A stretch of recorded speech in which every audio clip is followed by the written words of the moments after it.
Grian wants me to see something. I want you to know. I want you to see and witness what's about to happen. I need you to know. I hope you know how long me and Scar spent on this. What are you... Don't try and guilt me now. I know your game.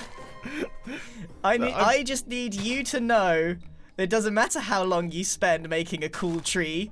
Yep. It's not gonna fly. It won't fly. Okay? I don't care. Do you see how much I don't care? Uh-huh.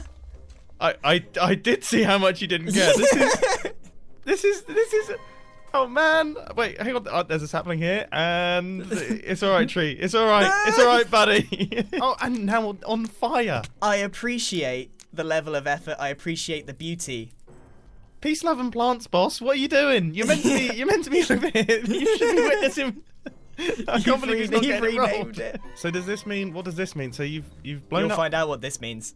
You'll find out. I get the impression that the tree war isn't over, and I must admit, I'm a tiny bit terrified for my tiny base because you know this build isn't particularly very big, and with the size of the trees that we're currently building, it wouldn't take much for my entire build to be completely engulfed. This is interesting. Tango's bedrock service. Oh well. Oh, Brill! Oh! Oh! What? Oh no!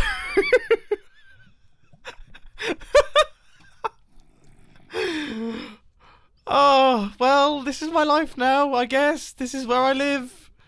Oh, thankfully I actually have a water bucket with me, so I might actually... Oh, I'm a genius. I'm incredible. I am the best. I don't want to break anything. That's what I get. That's what I get for always having random junk in my inventory. This is a win. I will never clear my inventory of rubbish again. I'm very curious as to what this thing is, but honestly, I'm too scared to touch it due to what just happened, so I'm going to leave it for now. Anyway, first things first. You may notice the tab menu. Everyone has lots of numbers next to their name apart from me. And that is a good thing. At this point in time, the tab menu represents the number of things that you have killed on the server, and as you can see, I've been holding true to my peace, love, and plants. If we take a look in my statistics, you can see that the only thing in there is a creeper, and it's because a creeper has killed me. So for everyone who's been accusing me of killing things between clips, now you know that I haven't been. I just set them on fire. But it's not me that's killing them. It's the fact that they walk through the fire that's killing them. It's nothing to do with me. Peace, love, and plants. Anyway, I have a little bit of shopping to do. The time has finally come.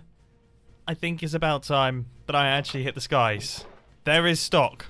I was a little bit worried that there would be no stock. All right, 20 diamonds, boom. And I got myself a shulker box, that's fantastic. And then 2 stacks of rockets for a diamond. And now with my wings fully equipped, I can live out my true identity as Super Potato Boy. To the moon. Oh, that was embarrassing. I guess instead of going to the moon, I'll just go to bed. And now I'm going to the end.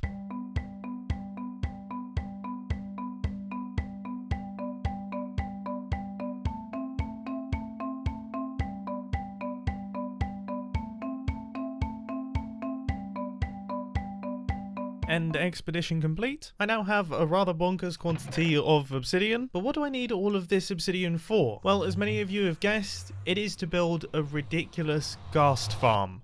A ghast farm that is going to produce many thousands of items per hour. Not only will this give me a reliable source of gunpowder, which is going to be important for firework rockets, but it will also give me a reliable supply of ghast tears, which is going to come in very handy. And you'll see why in the next couple of episodes. For now, all I have to focus on is traveling very, very far north until I run into a large soul sand valley?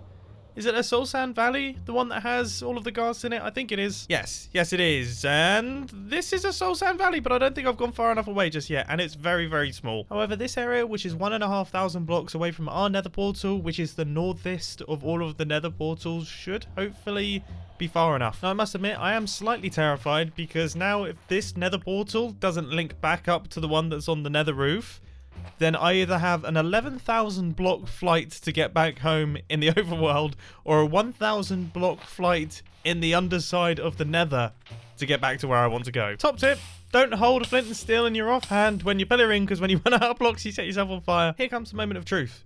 If this portal doesn't link up to the one on the nether roof, then we're in serious trouble. Yes!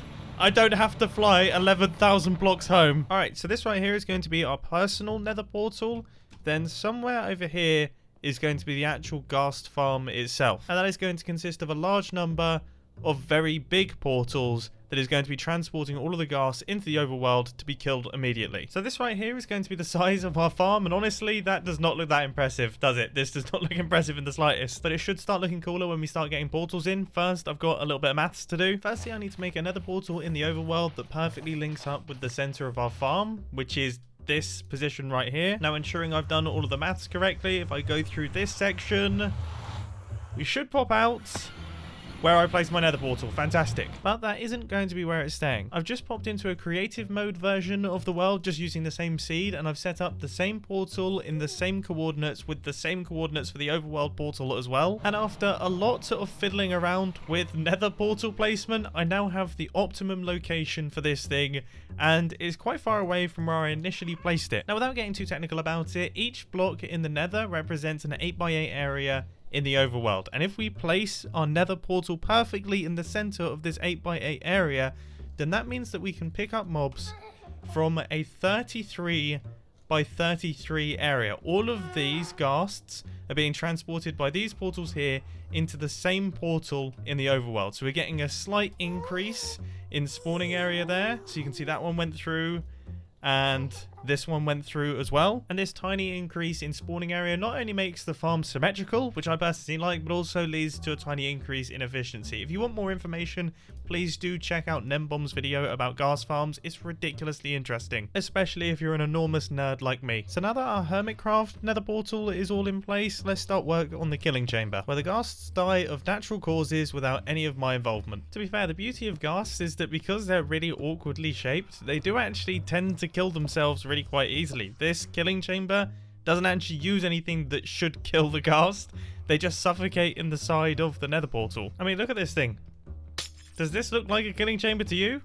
It certainly doesn't feel like a killing chamber to me. Anyway, if I get all of the water in, all of these should push all of our drops into the center there, and this is our very temporary and very small storage system. But this right here is everything that we need on the overworld. The entire farm itself actually gets constructed, of course, in the nether, given that a ghast is a nether-based mob. I mean, what did you expect? So I have to take all of this obsidian right here, and I need to transfer it into the land itself. Let the time lapse begin. And as I was constructing this thing, I realized that this is one of those projects that is 90% in the preparation and 10% in the actual construction itself.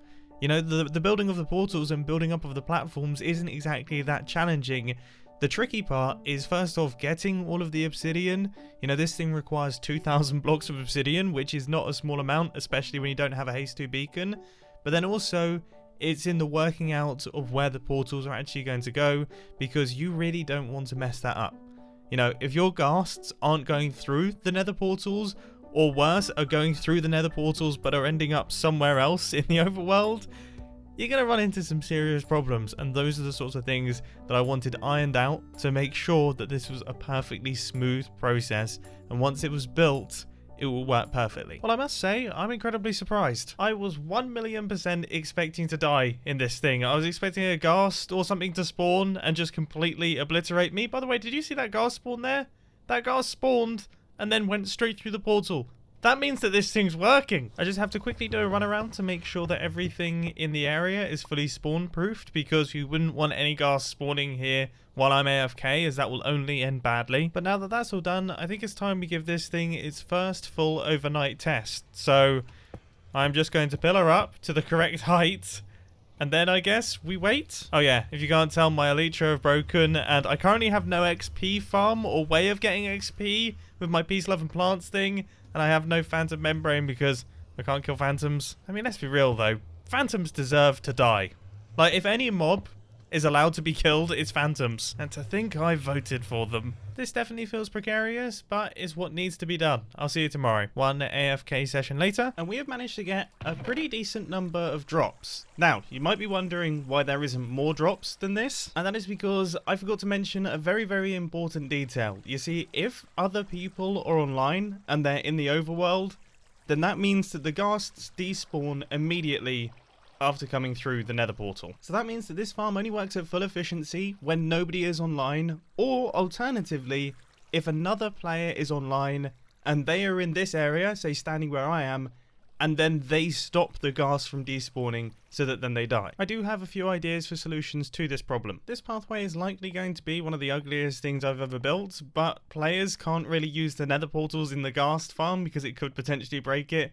So I need to connect it to the other Nether portal, which is about 300 blocks away. Turns out this thing was more than 300 blocks away. It's more like 600 blocks, which really magnifies its ugliness. Thankfully, most players will have elytras, so they won't actually have to use it, but I just want to have it here just in case. So with that project being hugely successful, let's head back to the base. What? What? My bus has been moved, and it has become part of this. What is this? Is this even a tree anymore? I mean, I guess it kind of is a tree. I need to make sure not to fall into the hole. That was close. I need to watch out. Oh my goodness, my bus has been fully relocated. This is kind of awesome. This is kind of perfect. I mean, this is ridiculous. There's a potato approaching. They're not here. I'm not just any old potato. I am a super potato. I have Super you know. Oh, no. You've even got the tidy whities to go with it. Oh yeah. Oh yeah. Oh yeah. Oh yeah. This is kind of awesome. Do you like it? Do you like it? Please tell me Annoyingly, you like it, yes. right? Like annoyingly, yes. As in, obviously, I don't want to take it Ow. down to a certain extent, which means that there's nothing for me to replant, which is. Yay! Hey, is that an official win that we? Well, that I don't you know. I finished? don't know if that's a win. Like, but this is a win. Like, this is definitely a win. We've given it a name. Teresa. Or Teresa. Teresa. Trees. As in, like, Teresa Green. As in, like. Teresa. Yeah, Yeah, Teresa. yeah. Teresa the plant. Teresa. You could decide how you say it to fit the word tree in there. It's not particularly clean pun, but. I mean, this is very, very cool. This is super cool. I love the use of the dripstone as well. They are like perfect for teeth and spiky things. So good. I know, right? Man. Oh man. Okay. Okay, well, I mean, I'm gonna do some thinking. Okay. Okay. I'm gonna try my best to think, but this is so annoying. This Checkmate. is so annoying. I Checkmate. feel like you have a bigger question of how you're going to get into your bus. Yeah, well, thankfully, I've literally just got myself an elytra. Otherwise, I would have been a bit stuck. But this is Have fun perfect. smashing the face on it. I have you know, pal, I'm incredibly talented. I mean, watch this. Oh, here we go. Oh. He did it! I actually did it. He did it! How close were you to dying there, man? Right, tell Pretty us. close, very close. Yeah, very close. Especially as I wore absolutely no armor, I've realised. I reckon it's the outfit. I reckon if you took the outfit off, you couldn't do it. Yeah. No, 100%. Well, do you guys want to try and get in here? I'm almost curious. Oh gosh. All right. Oh, Grian's going Nice. straight in. Nice. All right, I need to run up. This is interesting. I'm coming. You know what? What if I just enter from above? That might be the move. That might be. I'm still gonna. You ready? There we go. Fine, I'm coming. Oh my goodness. I'm coming. There we go. I'm here. Tiny bus. Well, I think it goes without saying, I can't take this down. There is absolutely no way that I could remove this build from the Hermitcraft server. It is just far, far too cool. So we need to think of some way that we can integrate it into my base itself. I also think if we replace the face with a slightly happier one, like one that looks a little bit more positive, then that could be a good way to go. But I want to make sure that I get that right. I'm not going to rush into that. So for now, it's going to be staying very angry. So I've managed to find a pretty good access route into this thing. We've just got a little ladder that goes up the side of the leg. And then we kind of make our way into the side here. And as you can see, I've cleared out a little area. And I think we actually have enough space for almost like a 2-story build here. Like, we could have a little area up at the top here. We can have a second floor. There could be all sorts going on. And I'm super curious here. Is there a way that I can make my way into the VW bus? Oh my goodness. It looks like I might actually be able to do it. Like, it will take a few little slabs dropped in here and there, but we might actually have bus access. Yep. This is awesome. This is incredibly awesome. So I have access to my bed. That's still going to be in the bust, and the rest of this is all going to be storage and other bits and pieces. But I still want to keep it feeling nice and organic on the inside of there, which is definitely going to be a challenge for someone with as few brain cells as me. And just to let everyone know, just because you don't necessarily see me replant the tree in the video doesn't mean that I haven't replanted the tree. I am peace, love and plants all the way, I promise. So our ground floor has all been constructed, and then we have this little walkway meandering around the top, and now that has all been filled with chests as well. And I am absolutely loving this. Like, I'm absolutely loving this. And the fact that I can still make my way through into the bus, and that's where I sleep, I think is just such a cool detail. I think it goes without saying that I'm absolutely chuffed to bits with this one. The only thing is that I am yet to move in any of my items, so I should probably do that. And this is always one of those jobs that just takes absolutely forever. I've got all of the positions of where I want the items to be worked out, but actually moving them around is just such a pain. But after far more time than you'd think, this is now my new base. With all of my items sorted out in all of the correct locations, everything is ready to grab.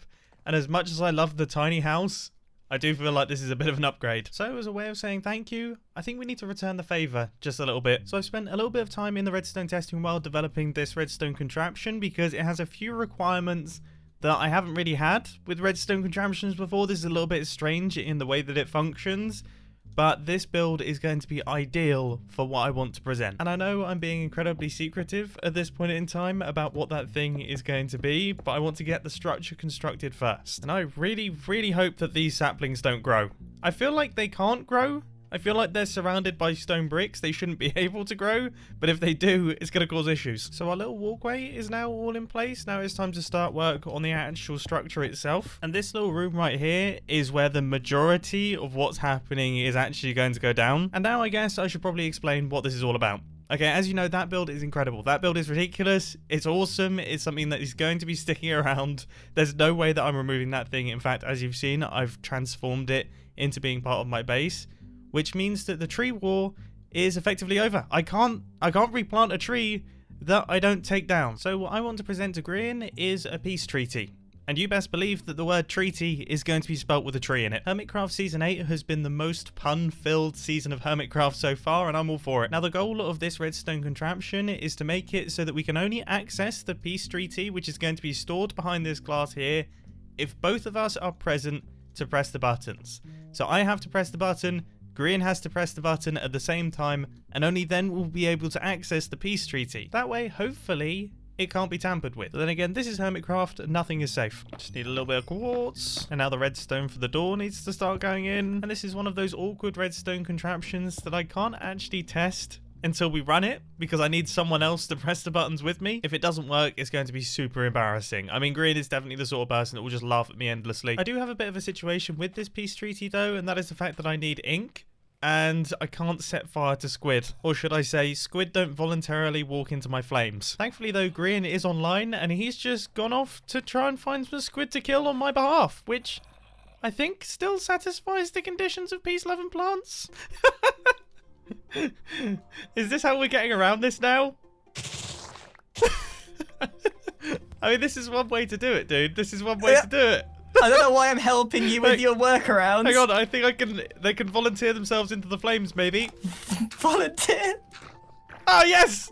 Yes! Nice! Hopefully we'll just pass away in a happy... Yes! Lovely... This is great! That's what I call a humane death, Mumbo. That was humane. That was incredibly humane. Do you want your leads back? There you go. More importantly though, your score is unaffected. I know. Yeah, that's the most important thing. That's all that matters at this point in time.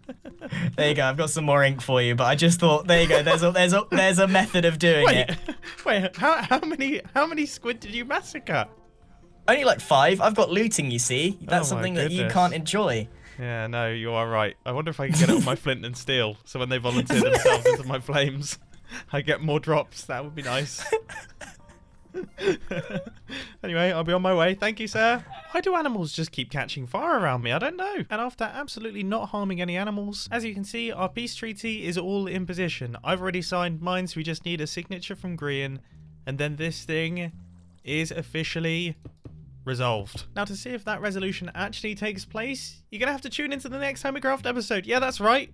I'm in the big leagues now. Okay, I'm taking a leaf out of TV's book. And I'm leaving you on a cliffhanger. What's going to happen? You don't know. I also don't know. Nobody knows. There's a cliffhanger for me as well. I'll catch you on the next Hermitcraft episode. See ya. I forget though, there are actually a set of people who do know what happens. And those are the people who are watching this for nostalgia's sake. You know, this could be 10 years down the line. You've come back. You remember Hermitcraft Season 8 fondly and you want to catch up on things. You already know what happens. Can you let me know down in the comment section? Actually, it's probably a bit late now. God, I'm curious. Why did I leave it on a cliffhanger? Now I want to know.